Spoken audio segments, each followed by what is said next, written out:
apenas uma breve saudação aqui para a meditação dos irmãos, não vou tomar muito tempo. Vou ler aqui em Atos 16,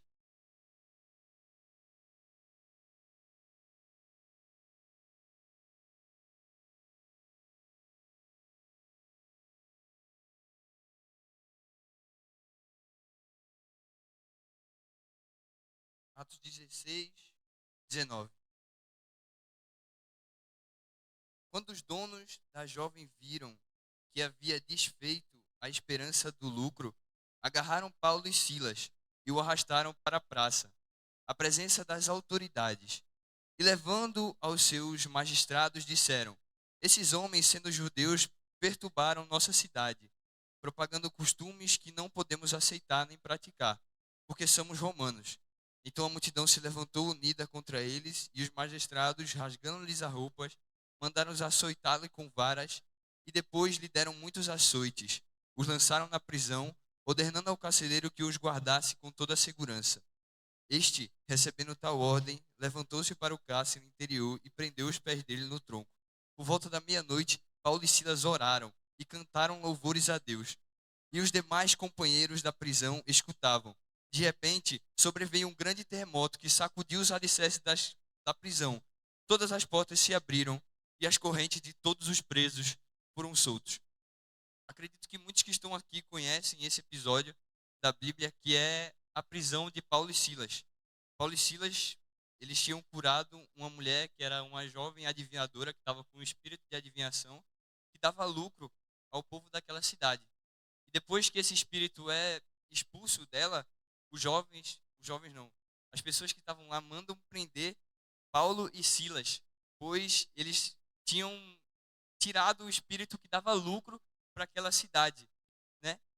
E quantas vezes na nossa vida a gente não é preso, a gente não vê, fica preso numa situação como essa por estar pregando, por estar falando a palavra de Cristo. Uma coisa que eu aprendo muito com o apóstolo Paulo é que mesmo com essas prisões, mesmo com essas dificuldades, essas aflições que eles passavam, mesmo com os açoites, mesmo estando preso, ele olhava para Silas e falava: vamos adorar a Deus, porque Deus é bom. E não importa a situação que eu passo, porque essa situação, ela tinha um propósito, ela tinha um objetivo. E muitas vezes passamos por dificuldade na nossa vida, que a gente disse: nossa, eu não vejo o Senhor na minha vida, eu não sei o que Deus está querendo com isso, mas Deus sempre quer ensinar algo para nós. Todas as situações que passamos, todas as belezas, todas as aflições, sempre tem algo que Deus quer ensinar para nós. Sempre tem algo que Deus quer fortalecer a nossa fé. E nesse caso aqui não foi diferente. Lendo a partir do 27, diz assim: O carcereiro despertou do sono e, vendo abertas as portas da prisão, puxando a espada, ia se suicidar-se, pois pensou que os presos tinham fugido. Mas Paulo gritou bem alto: Não faça nenhum mal a si mesmo, estamos todos aqui. Então o carcereiro, tendo pedido uma luz, entrou correndo e trêmulo. Prostou-se diante de Paulo e Silas, depois trazendo-os para fora, disse: Senhores, o que devo fazer para ser salvo? Eles responderam: Creia no Senhor Jesus, e você será salvo, e toda a sua família. Todo aquele propósito, todos aqueles açoites tinham um objetivo. E era para salvar a vida daquele carcereiro. E não só a sua vida, mas a vida de toda a sua família. E sabe, o que eu aprendo com o apóstolo Paulo aqui é que eu fico imaginando se ele tivesse murmurado, se ele tivesse sido ingrato com Deus numa situação como essa.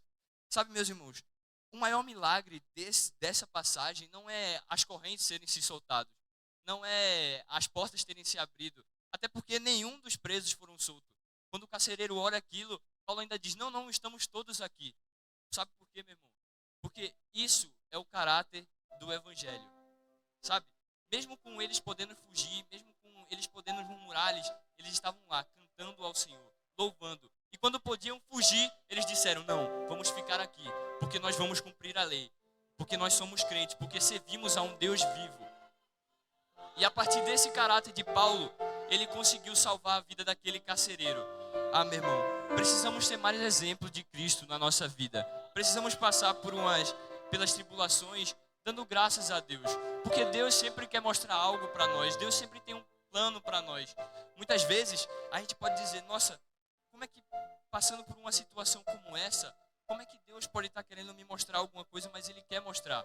Porque Deus é soberano, Deus sabe de todas as coisas. Então tudo tem um propósito debaixo do céu, meu irmão. Há tempo de tudo na nossa vida.